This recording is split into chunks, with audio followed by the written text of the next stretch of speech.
Hello friends, I am Hardik Sheta from Saraswat international academy Vapi. आज हम standard 11 subject physics chapter 2 start करेंगे। हमने इससे पहले दो वीडियो में एक चैप्टर फर्स्ट फिनिश किया जिसका नाम था इंट्रोडक्शन टू फिजिकल वर्ल्ड। अभी चैप्टर 2 स्टार्ट करते हैं, units and measurement. 11th and 12th standard में फिजिक्स में सबसे बेसिक चैप्टर ये है, यूनिट्स एंड मेजरमेंट, क्योंकि हर एक चैप्टर में हर एक जगह पे आपको यूनिट्स दिखाई देंगे, क्योंकि कोई भी फिजिकल क्वांटिटी विदाउट यूनिट हम डिस्क्राइब नहीं कर सकते। तो स्टार्ट करते हैं। सबसे पहला टॉपिक फिजिकल क्वांटिटीज़। यहाँ पे हम ये समझेंगे फिजिकल क्वांटिटी है क्या। The quantity which can be measured is called physical quantity. एक सिंपल डेफिनेशन है, जिसको हम मेज़र कर सकते हैं वो फिजिकल क्वांटिटी है। सपोज मैं एग्जांपल लूँ तो लेंथ, ओके, मेज़र कर सकते हैं, हाँ कर सकते हैं, तो ये फिजिकल क्वांटिटी है। इलेक्ट्रिक करंट मेज़र कर सकते हैं। सपोज मैं बोलूँ फोर्स, मेज़र कर सकते हैं। प्रेशर कर सकते हैं मेज़र। वॉल्यूम कर सकते हैं मेज़र। एरिया कर सकते हैं। तो ये सब क्या हो गई, फिजिकल क्वांटिटीज़। अगर मैं बोलूँ एंगर, आपको कितना गुस्सा आ रहा है ये सब सुन के, तो वो हम मेज़र नहीं कर सकते। उस हिसाब से हेट, लव, सॉरो, ये सब क्या है, तो ये सब फीलिंग्स है। इसको हम कोई एक स्पेसिफिक नंबर दे के मेज़र नहीं कर सकते। मतलब ये सब फिज़िकल क्वांटिटीज़ नहीं है जिसको हम कोई एक स्पेसिफिक नंबर दे के मेज़र कर सके, तो वो बन जाएगी आपके लिए फिज़िकल क्वांटिटी। आगे बढ़ते हैं। Unit of a physical quantity. अब उसका यूनिट क्या है। The standard measure of any quantity is called a unit of that physical quantity. Standard measure मतलब क्या। सपोज मैं बोलूँ कि मेरे पास लेंथ मेज़र करने के लिए एक यूनिट है सेंटीमीटर, तो ये सेंटीमीटर एक टाइप से हो गया स्टैंडर्ड मेज़र, क्योंकि ये वर्ल्ड में हर एक जगह पे सेंटीमीटर की वैल्यू चेंज होने वाली नहीं है। जैसे मैं बोलूँ इंडिया का 1 सेंटीमीटर और ब्रिटेन का 1 सेंटीमीटर, तो सेम मिलेगा आपको। ठीक है, आगे देखते हैं। The result of a measurement of a physical quantity is expressed by a number accompanied by a unit.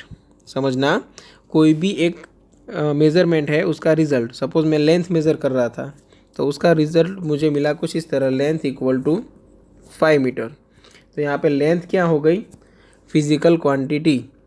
ये नंबर हुआ और नंबर के साथ हमने क्या रखा, यूनिट। क्लियर।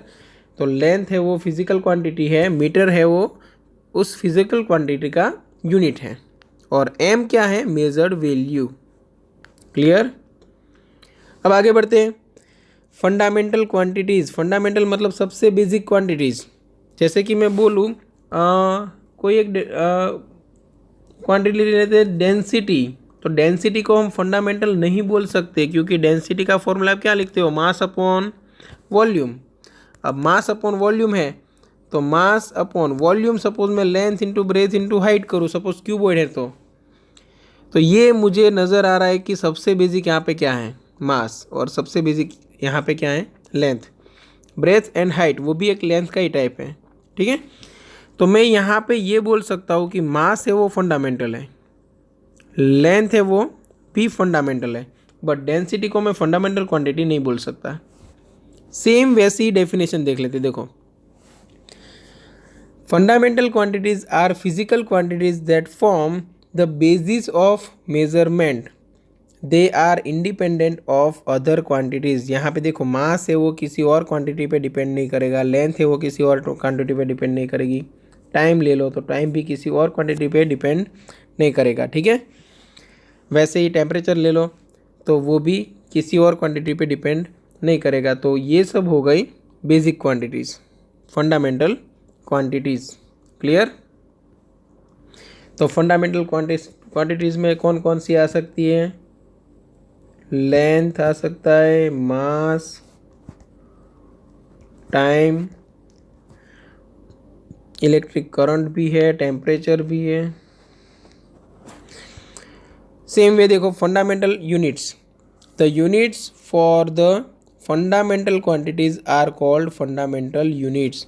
ये सभी फंडामेंटल क्वांटिटीज है ना। सपोज लेंथ, तो उसके लिए मीटर आएगा, मास किलोग्राम आएगा, टाइम सेकंड में मेज़र कर सकते हैं, टेम्परेचर केल्विन में मेज़र कर सकते हैं। तो ये सब क्या हो गए, फंडामेंटल यूनिट्स। चलो एक यूनिट में ले लूँ सपोज न्यूटन, तो ये फंडामेंटल है नहीं है। क्यों, न्यूटन कैसे बना, फोर्स का यूनिट है ना। फोर्स कैसे बना, मास इंटू एक्सेलरेशन, आप 9th स्टैंडर्ड में पढ़ चुके हो ये। मास का यूनिट क्या है, किलोग्राम, एक्सेलरेशन का क्या है, मीटर पर सेकंड स्क्वायर। तो मतलब न्यूटन है वो किससे बना हुआ है, kilogram metre per second square. तो न्यूटन को हम फंडामेंटल नहीं बोल सकते, बट हाँ किलोग्राम को बोल सकते हैं, मीटर को बोल सकते हैं, सेकंड को भी बोल सकते हैं। क्लियर इतना। अब आगे बढ़ते हैं, derived quantities, the quantities that are expressed in terms of base quantities are called derived quantities. Derived quantities का मतलब क्या होगा, जितनी भी बेस क्वांटिटीज है, सपोज मैं ऐसा यूनिट सिस्टम ले लूँ तो उसमें 7 बेस क्वांटिटीज़ है। अब उसकी हेल्प से अगर कोई अदर क्वांटिटी बनाऊँ तो वो बनेगी डिराइव्ड क्वांटिटी। जैसे हमने अभी एग्जांपल लिया था डेंसिटी, तो डेंसिटी का फॉर्मूला क्या था, मास अपॉन वॉल्यूम। और मास अपॉन वॉल्यूम का फॉर्मूला में suppose length into length into length ले लूँ क्यूब के लिए। तो यहाँ पे मास और लेंथ ये दोनों क्या है, बेस क्वांटिटी, मतलब फंडामेंटल क्वांटिटी। उसकी हेल्प से क्या बनी, डेंसिटी। तो ये डेंसिटी क्या बन गई, डिराइव्ड क्वांटिटी।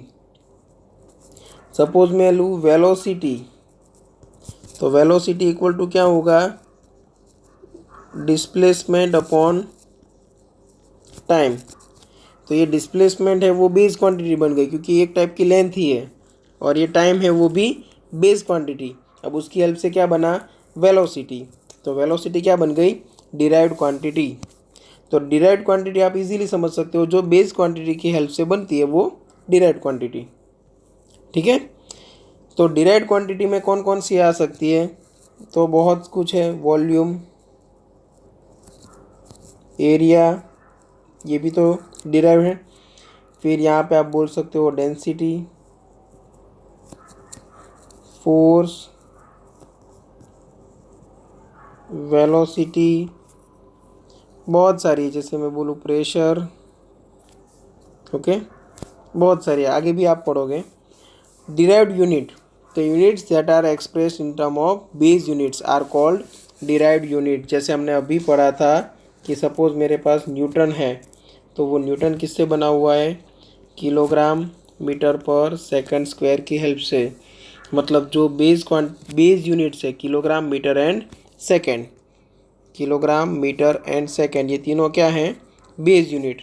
उसकी हेल्प से क्या बना, न्यूटन। तो ये न्यूटन क्या हो गया, डिराइव्ड यूनिट।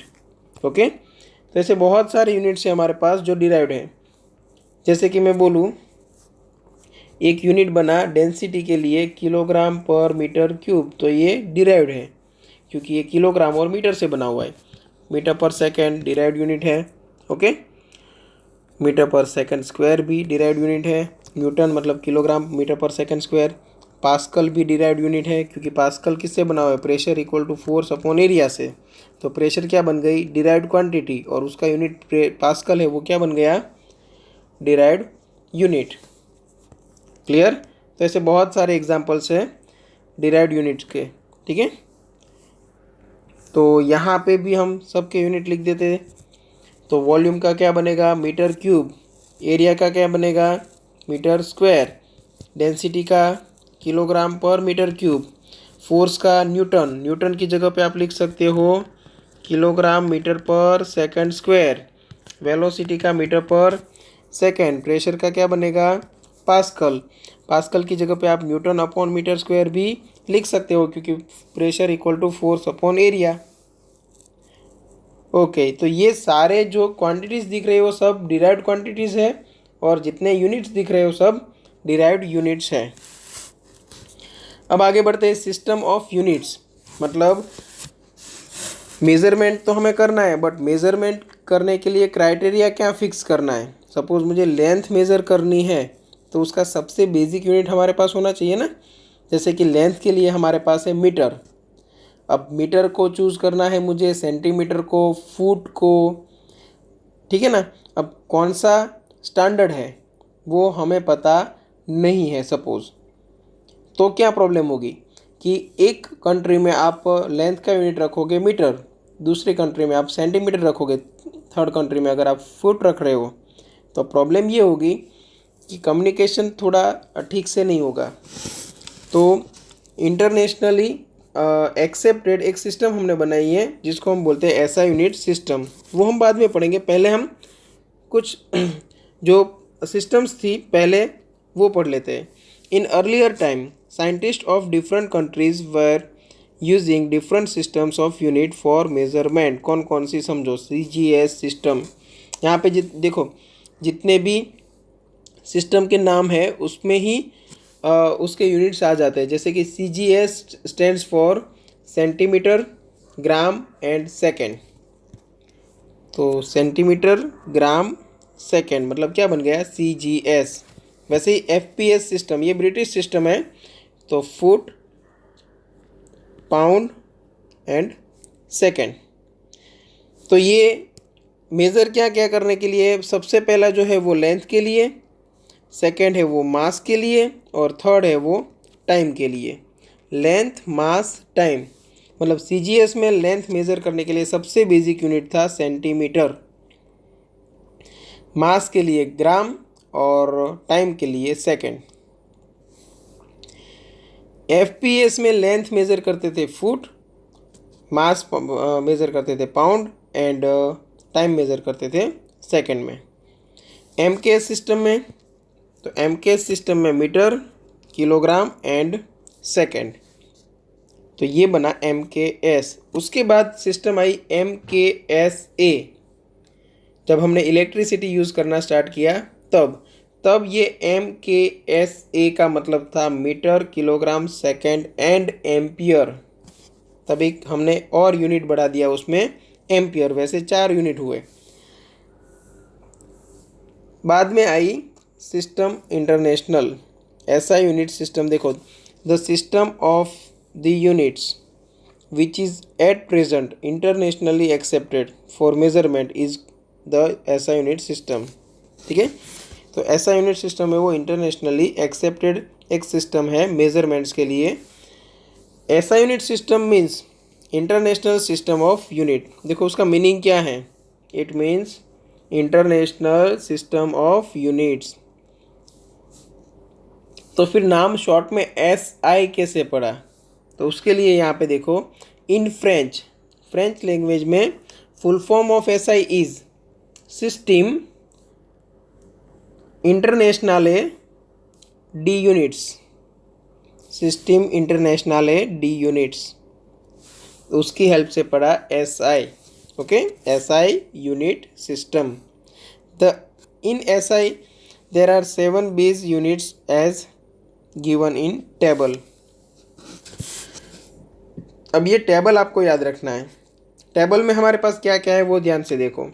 हमारे पास है बेस क्वांटिटी, तो 7 बेस क्वांटिटीज़ है, उसका लिस्ट यहाँ पे है हमारे पास फर्स्ट कॉलम में। सेकंड कॉलम में 2 पार्ट किए हुए हैं। सामने लिखा है SI units, but SI unit का एक कॉलम में नाम रहेगा और दूसरे कॉलम में सिंबल है। क्लियर? तो देखते हैं लेंथ का, लेंथ है वो बेस क्वांटिटी, उसके लिए यूनिट क्या है, मीटर, और सिंबल रहेगा स्मॉल एम। मास के लिए यूनिट रहेगा किलोग्राम, सिंबल में देखो स्मॉल के, स्मॉल जी लिखना है। क्लियर? बेस क्वांटिटी अगर टाइम है तो टाइम के लिए सबसे बेसिक यूनिट हमारे पास है सेकेंड, और यूनिट रहेगा स्मॉल एस। इलेक्ट्रिक करंट, तो यूनिट का नाम रहेगा एम्पियर और सिंबल रहेगा कैपिटल ए। थर्मोडाइनेमिक टेम्परेचर, तो टेम्परेचर हम मेज़र कर सकते हैं केल्विन में और उसका सिंबल रहेगा कैपिटल के।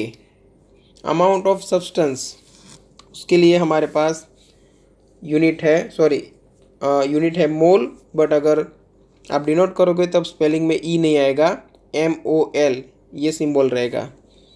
ल्यूमिनियस इंटेंसिटी उसका यूनिट है कैंडेला, और कैंडेला को आप शॉर्ट में लिखोगे यूनिट में, सॉरी सिंबल में लिखोगे तब CD। क्लियर।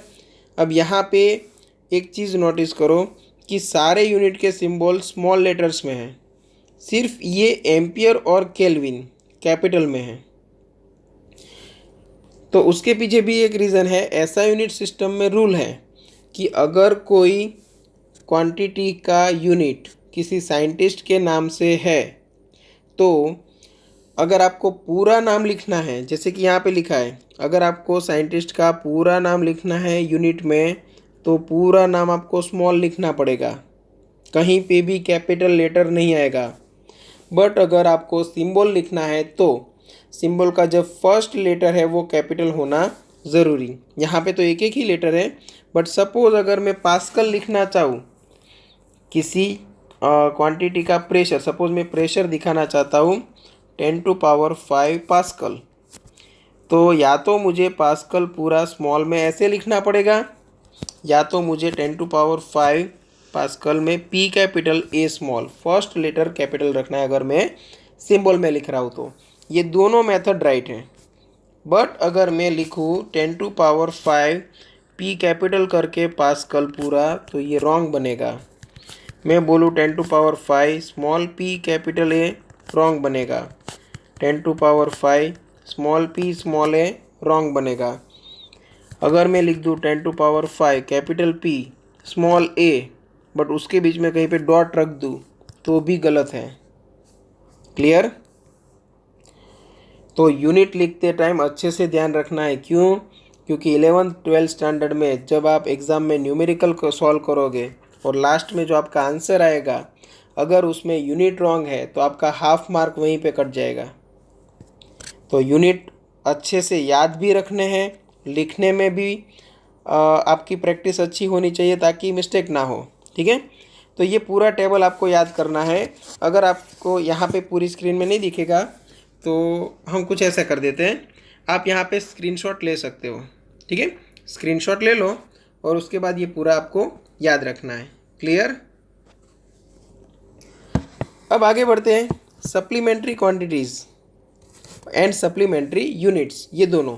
सप्लीमेंट्री मतलब क्या कि यहाँ पे जितने भी 7 बेस यूनिट थे उसके कोई ना कोई डायमेंशन थे। समझना, मीटर का डायमेंशन फिक्स होता है, किलोग्राम का होता है, सेकंड का भी होता है, एम्पियर, केल्विन, मोल, कैंडेला, सबका कोई ना कोई डायमेंशन होता है।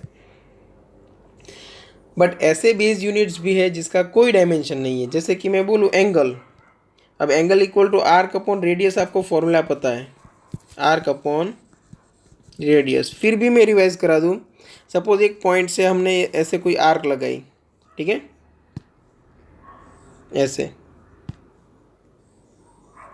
ये आर्क AB है और यहाँ से यहाँ तक हमने आर्क लगाई थी, ये रेडियस थी स्मॉल r, और ये एंगल है थीटा। तो थीटा फाइंड करने के लिए मुझे AB आर्क रखनी पड़ेगी और डिवाइड बाय करना पड़ेगा रेडियस। अब यहाँ पे देखो, ये आर्क है वो एक टाइप की लेंथ है, रेडियस भी एक टाइप की लेंथ है, मतलब दोनों का यूनिट सेम होगा, मतलब मीटर मीटर कैंसिल हो जाएगा। अब कैंसिल हो गया तो वो हो गया यूनिटलेस। अब जिसका यूनिट ही नहीं है उसको डिनोट कैसे करें? बट हमें फिजिक्स में ज़रूरत पड़ेगी एंगल की, एंगल को किसी ना किसी चीज़ से तो डिनोट करना ही है। तो फिर ऐसा यूनिट सिस्टम में दो सप्लीमेंट्री क्वांटिटीज़ को ऐड किया गया। जैसे हम एग्ज़ाम में पेपर लिखने के बाद एक्स्ट्रा सप्लीमेंट्री लेते हैं ना, वैसे ही उन्होंने पूरा एक टेबल बनाया हुआ है, उसमें ज़रूरत पड़ी तो डायमेंशन लेस क्वांटिटीज़ की एक सप्लीमेंट्री बना दी। सप्लीमेंट्री क्वांटिटी कौन कौन सी है? Plane angle and solid angle. अब याद रखना, ये आपको प्लेन एंगल है तो वो एक प्लेन में ही बनेगा, मतलब यहाँ पे आपको 3D में जाने की ज़रूरत नहीं है। बट अगर सॉलिड एंगल है तो वो यहाँ से कुछ इस तरह बनेगा, एक पूरा प्लेन बनाएगा।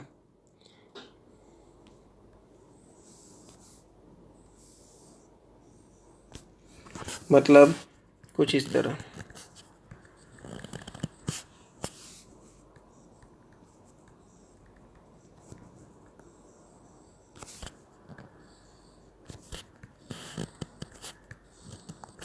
और यहाँ पे इनके बीच में जो पूरा प्लेन में जो एंगल बनेगा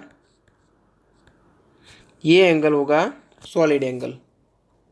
ठीक है, तो ये 2D में है तो प्लेन एंगल, ये सॉलिड एंगल बनेगा। क्लियर। तो प्लेन एंगल का ऐसा यूनिट है रेडियन, और उसको सिंबल में डिनोट करना है तो RAD स्मॉल में रखना है। और रिलेशन क्या है, तो angle equal to arc upon radius.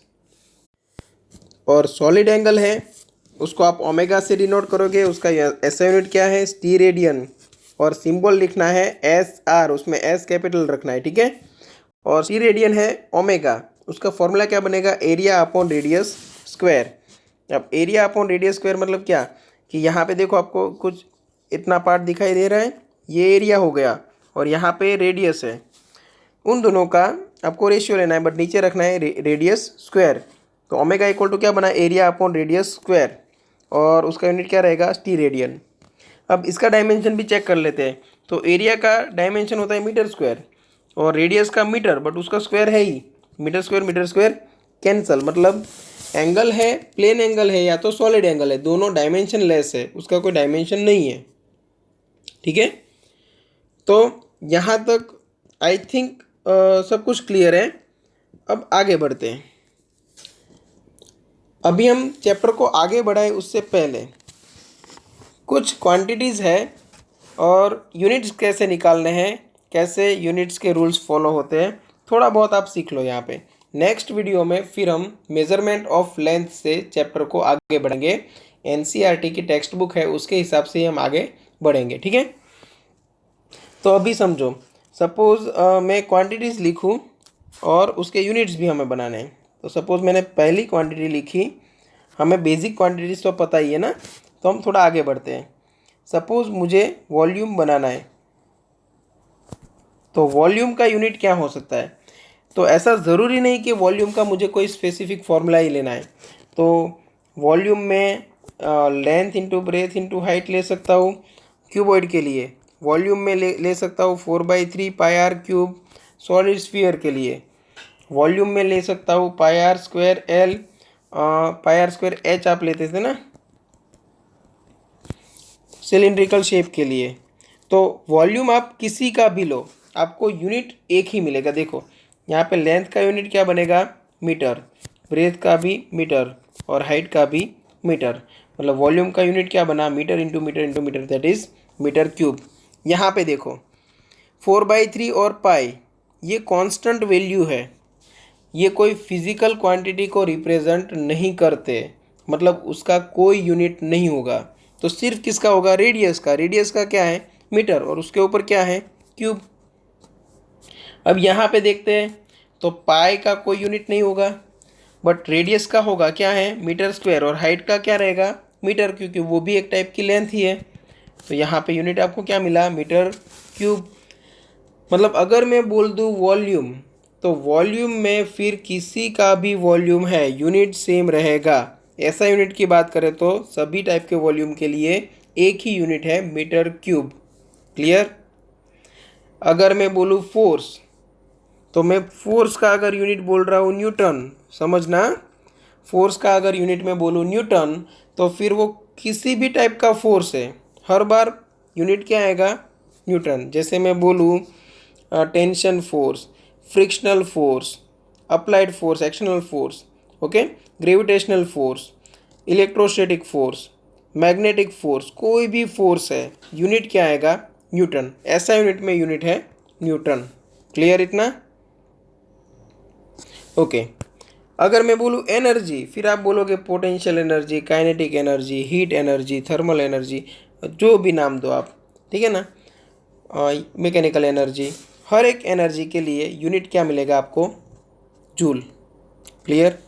तो अगर क्वांटिटीज सेम है तो फिर यूनिट आपको एक ही मिलेगा, फिक्स सेम।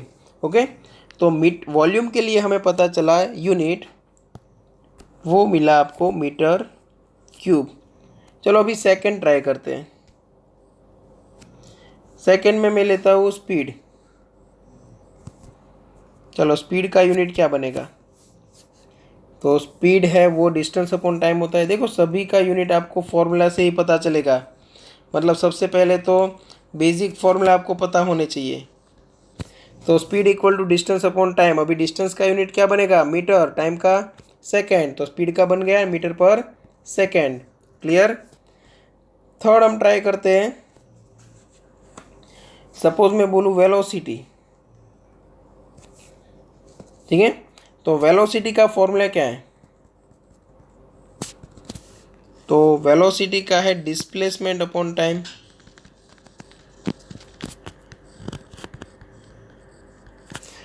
जितना आप 9th स्टैंडर्ड से पढ़ते आए हो उतना ही मैं फॉर्मूला यूज़ कर रहा हूँ, कोई नए फॉर्मूला नहीं है।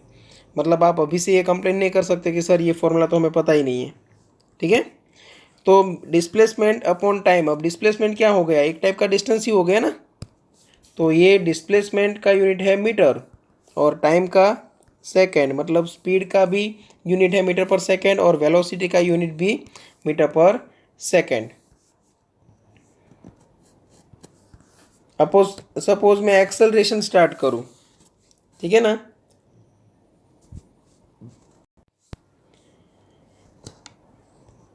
सपोज एक्सेलरेशन स्टार्ट करूं। अब एक्सेलरेशन का फॉर्मूला क्या है? एक्सेलरेशन का फॉर्मूला है change in velocity upon time duration. अभी change in velocity upon time duration है, तो फिर यूनिट क्या बनेगा? चलो वेलोसिटी का यूनिट हमने पहले से ही मेज़र करके रखा है, क्या है?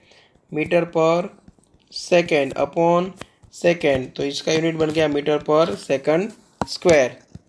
अब सेम वे में फोर्स पे आगे बढ़ूँ, तो सपोज मैं फिफ्थ क्वांटिटी ले रहा हूँ फोर्स।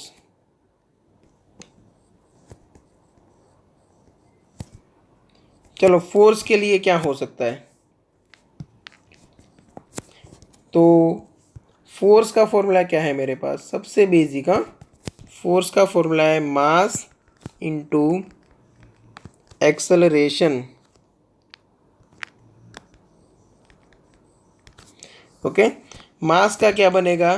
किलोग्राम, और एक्सेलरेशन का अभी हमने डिराइव किया मीटर पर सेकंड स्क्वायर, तो ये हो गया kilogram metre per second square, और जिसको हमने शॉर्ट नाम दे दिया है न्यूटन। अभी ये शॉर्ट नाम देने की क्या ज़रूरत पड़ी? क्योंकि हर बार जब आप फोर्स यूज़ करने वाले हो तब kilogram metre per second square बोलना इजी नहीं है, तो एक छोटा सा नाम दे दिया न्यूटन। अब ये फोर्स तक नहीं रुकता ना, अभी आगे जाके और इसका यूज़ होगा।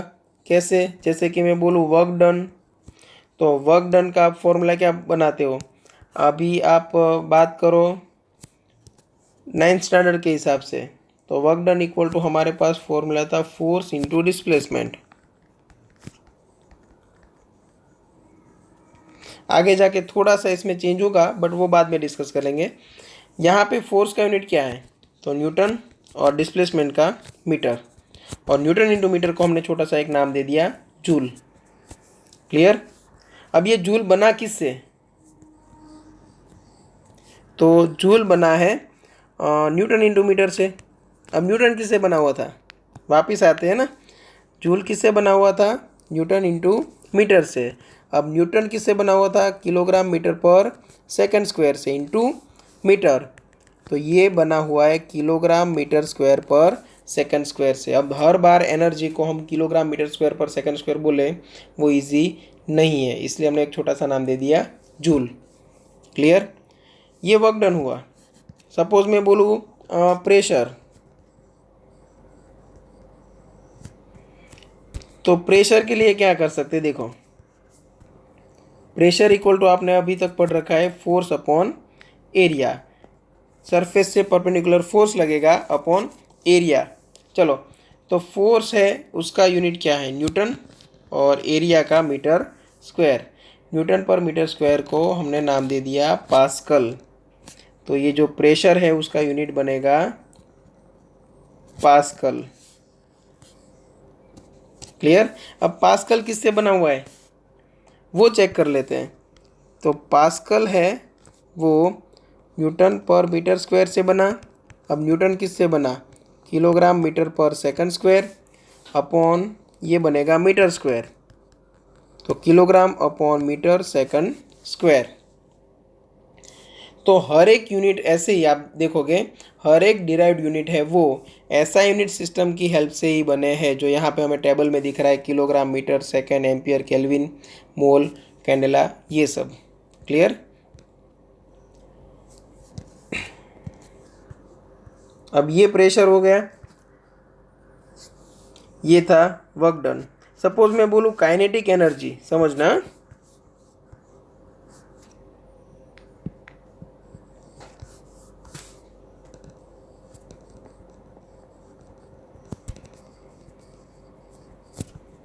अब काइनेटिक एनर्जी के अब उसका हमारे पास फॉर्मूला क्या था, हाफ mv² था। हाफ का तो कोई यूनिट नहीं होगा क्योंकि वो एक नंबर है। m मतलब मास, मतलब यूनिट आएगा किलोग्राम। वेलोसिटी का हमने फाइंड किया था मीटर पर सेकेंड, और उसका भी स्क्वायर है, तो ये बना kilogram metre square per second square. देखो यहाँ पे है काइनेटिक एनर्जी, मतलब यहाँ पे kilogram metre square per second square, वो किसका यूनिट था, वर्क डन का, और उसको हमने क्या नाम दिया था, जूल। तो यहाँ पे भी kilogram metre square per second square को हम क्या नाम दे सकते हैं, जूल। मतलब क्या हुआ कि वर्क का और एनर्जी का फॉर्मूला, सॉरी यूनिट सेम है। वर्क और एनर्जी का फॉर्मूला, सॉरी यूनिट सेम है। अब ये सिर्फ काइनेटिक एनर्जी के लिए ही या सबके लिए, तो उसके लिए हम पोटेंशियल एनर्जी भी देख लेते हैं।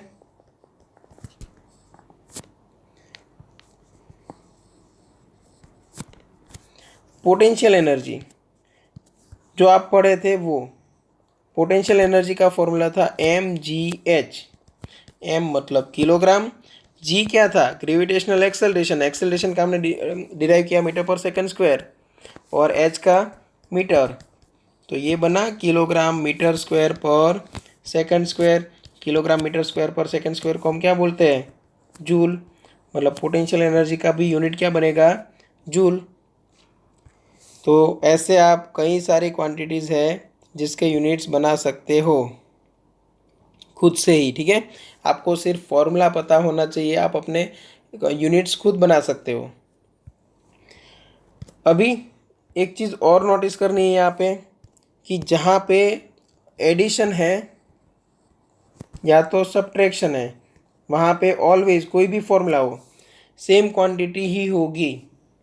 जैसे कि मैं बोलूँ, आप 9th स्टैंडर्ड में पढ़े थे एक्सेलरेटेड मोशन का, x equal to ut plus half at² पढ़े थे ऐसा कुछ। तो x का यूनिट क्या है, मीटर। यहाँ पे ut का यूनिट देखते हैं, तो u मतलब स्पीड, इनिशियल वेलोसिटी मतलब मीटर पर सेकेंड, और टाइम का सेकेंड, बन गया ये मीटर। और यहाँ पे देखते हैं तो 1/2 का तो कोई होगा नहीं, acceleration metre per second square into second square. अब ये सेकेंड स्क्वायर भी कैंसिल हो गया। तो समझो यहाँ पे राइट हैंड साइड पे m है, लेफ्ट हैंड साइड पे, वही राइट हैंड साइड पे अगर एडिशन में 2 पॉइंट टर्म्स है तो उन दोनों का यूनिट भी वही रहेगा जो लेफ्ट हैंड साइड पे था। और ऑलवेज सिमिलर यूनिट वाली क्वांटिटी को ही हम ऐड या सब्ट्रैक्ट कर सकते हैं। आप कभी भी 5 किलोग्राम प्लस 15 मीटर नहीं कर सकते। समझ में आया? सेम क्वांटिटीज़ को ही आप ऐड कर सकते हो। हाँ, ये कर सकते हो 5 किलोग्राम प्लस 15 ग्राम। क्यों? क्योंकि यूनिट चाहे डिफरेंट है बट दोनों एक ही क्वांटिटी के हैं, क्या, मास। क्लियर? मतलब सिमिलर क्वांटिटीज़ को आप ऐड सब्ट्रैक्ट कर सकते हो, अदरवाइज नहीं कर सकते। हाँ, मल्टीप्लाई करना है तो 5 किलोग्राम इंटू 15 मीटर कर सकते हो, तो ये आएगा 75 किलोग्राम इंटू मीटर, ऐसा बन सकता है। ठीक है, मतलब मल्टीप्लाई एंड डिवाइड आप डिफरेंट क्वांटिटीज़ के लिए कर सकते हो, but addition subtraction similar quantities के लिए ही हो सकता है। ठीक है, टेक्स्ट बुक में बहुत सारी क्वांटिटीज़ आपको दी हुई है और उसके फॉर्मूलाज भी दिए हुए हैं, तो आपको लर्न कर लेना एक बार, और ऐसे जैसे मैंने यहाँ पे फॉर्मूला लिखा फिर यूनिट डिराइव किया, वैसे आपको यूनिट्स भी डिराइव करने हैं। इतनी प्रैक्टिस करके रखो, तब तक हमारा सेकंड पार्ट आ जाएगा, फिर हम चैप्टर को आगे बढ़ाएंगे। ठीक है, थैंक यू।